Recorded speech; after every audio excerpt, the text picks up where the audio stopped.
You got his number? Well, if you got any extra ones, we'll buy them. At the corner of Patterson Avenue and Carrybrook Drive. I live over toward Mechanicsville. That's where my farm is. Tucked into a corner near Short Pump.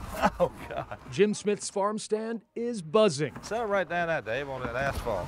Okay. The fall ritual grinds on. That's a nice one. Jim is stocking up on pumpkins, pansies, and mums. It's a lot of hours, a lot of time, you know, but if you like it, you don't mind it so much. Autumn, one of Jim's busiest seasons. Well, I've all done it probably 28 years now. I've been in it. But this fall at West End Plants and Produce, the shadows seem longer, the air a little chillier. Hit us hard, Greg. It was bad news for us. After 14 years on this spot and nearly 30 in the neighborhood, Jim must close up shop. You know it's going to happen, but you don't like it, but it's nothing you can do. From farm stand to pharmaceuticals, Jim's lease is running out and a new drugstore is moving in. The third pharmacy to open in the area. We're losing our livelihood. We're losing a lot of different things, a lot of good friends we've made here. Jim is no stranger to moving. Other locations he has leased nearby have all been developed too. You know, this is probably the biggest place I've had. I've had small stands all over the county for the last 28 years. But after we got this one, I said, man, this is it.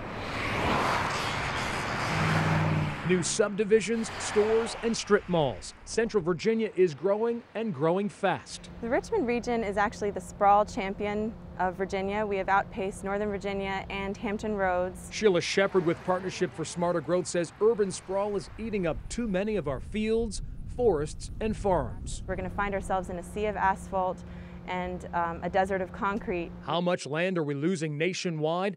From 1972 to 1997, rural lands the size of Maine and New Hampshire have been lost to development. Virginia's population is expected to jump from 7 to 9 million by the year 2050. More people means more homes. More homes mean less open space. And remarkably, we've made it very, very easy to develop land and to turn it into No Place USA. Urban sprawl's origins stretch back to the end of World War II. The more mobile American family moves out to the blossoming cookie-cutter burbs. Dad, Mom, and the kids looking for greener pastures and a piece of the American pie. The question now, 60-plus years later, will there be enough of that pie to go around? You know, farmland lost is farmland lost forever. Once we create a subdivision, it's very difficult to retrofit that and create great public spaces. One place grappling with explosive growth, Chesterfield County. From 2002 to 2008, 15,000 acres were developed, a 12% jump in growth. Sprawl is very difficult and costly for the county to provide services to. Kirk Turner, director of Chesterfield's planning department, thinks a silver bullet to halting unchecked growth is good planning. Density of our development is decreasing, and we're consuming a lot more land to support a number of people. And if we continue that trend, we'll run out of land. So we've got to change our way of thinking. Kirk points to the newer Chester Village Green with homes on smaller lots, sidewalks, shops, and town square as a smart growth project helping to curb sprawl. A lot of people still want to be in the suburbs. They just want their suburbs to be better. Dave Anderson is the driving force behind Roseland, a 5,500 home and business development in the early stages of construction. This is definitely front and center smart growth. It's also called new urbanism, which is gaining a lot of momentum through a lot of success around the country. Built on 1,400 acres near Midlothian Village, Roseland is being billed as a traditional neighborhood with tree-lined streets, stores you can walk to, and dedicated open space.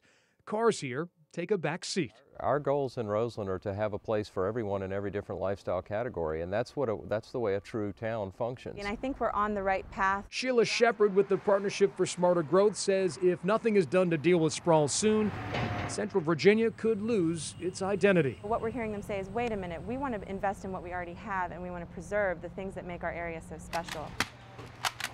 Back at West End Plants and Produce, Jim is carving out plans for his future. Everything is just growing, growing, growing. So what can we do about it? When the last pumpkin rolls out of here and Jim packs it in for the season, there's a very strong possibility that this could be the last hurrah for West End Plants and Produce. Most new locations, Jim says, are just far too expensive.